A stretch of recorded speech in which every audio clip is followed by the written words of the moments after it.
Halo, Jeremy Nadira Emida, Bangga Semida. Perkenalkan, nama aku Nadira dan aku mahasiswi S2 di Kumo National Institute of Technology di Korea Selatan. Di video ini aku bakal cerita tentang bagaimana perjalanan aku meraih mimpi aku untuk bisa kuliah di sini. Penasaran kan gimana ceritanya? Ikuti terus yuk!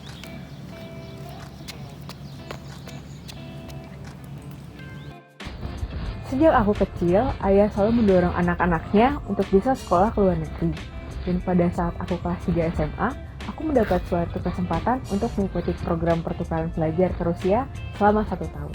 Di sana aku mendapat banyak sekali pengalaman baru yang membuat aku semakin yakin dan bersemangat untuk suatu saat nanti aku bisa sekolah lagi ke luar negeri.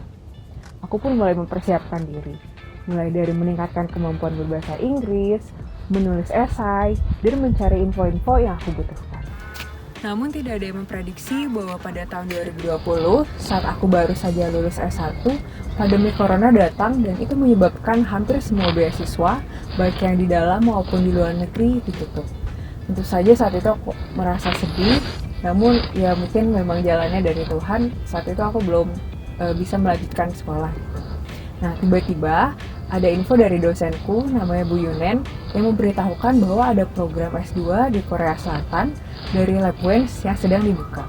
Nah, saat itu aku merasa mungkin ini satu-satunya kesempatan aku, dan akhirnya aku mencoba mendaftar, mengikuti semua seleksinya, dan alhamdulillah akhirnya aku diterima dan berada di sini.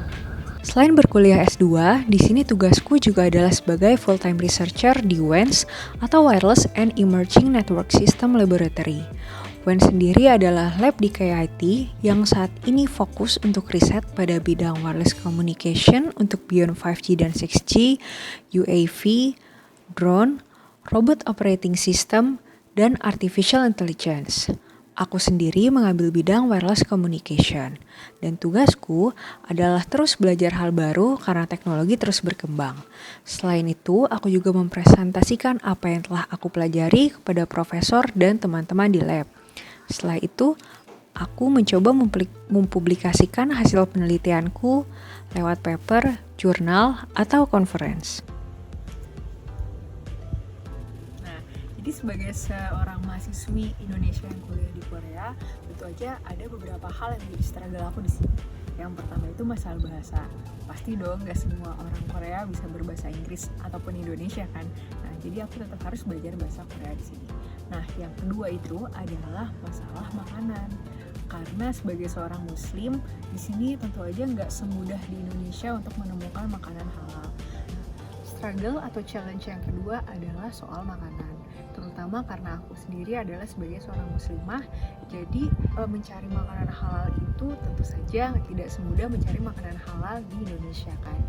Nah, jadi biasanya aku nih antisipasinya adalah dengan cara mencari website atau tempat-tempat yang khusus menjual makanan halal. Biasanya ada sih di supermarket itu kayak ada halal cornernya kayak gitu, dan abis itu aku masak sendiri. Nah, setelah itu juga kalau misalnya aku lagi belanja nih di sekitaran kampus misalnya, jangan lupa nih, penting banget untuk mengecek ingredients atau komposisi makanan.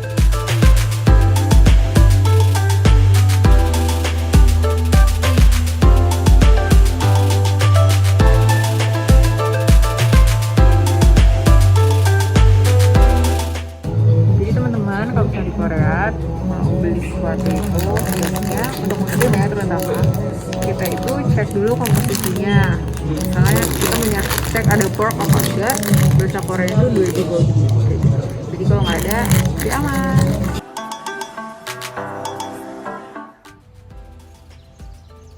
Saat ini udah kurang lebih 2 bulan aku ada di Korea, dan sampai sekarang setiap pagi ketika aku bangun, aku masih nggak percaya bahwa hal yang aku inginkan selama bertahun-tahun, mimpi aku untuk bisa kuliah di luar negeri, mimpi aku untuk bisa ke Korea, akhirnya terwujud juga.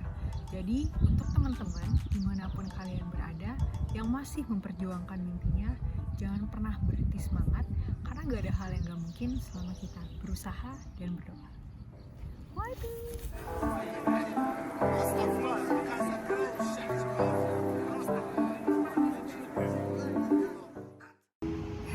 Kejar mimpi dan ku terbang tinggi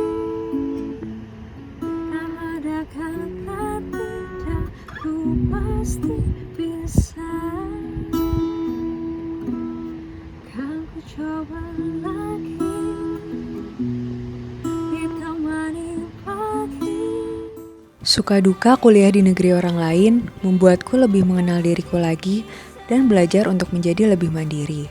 Tentu saja, bukan hal yang mudah untukku meninggalkan keluarga dan teman-teman di Indonesia.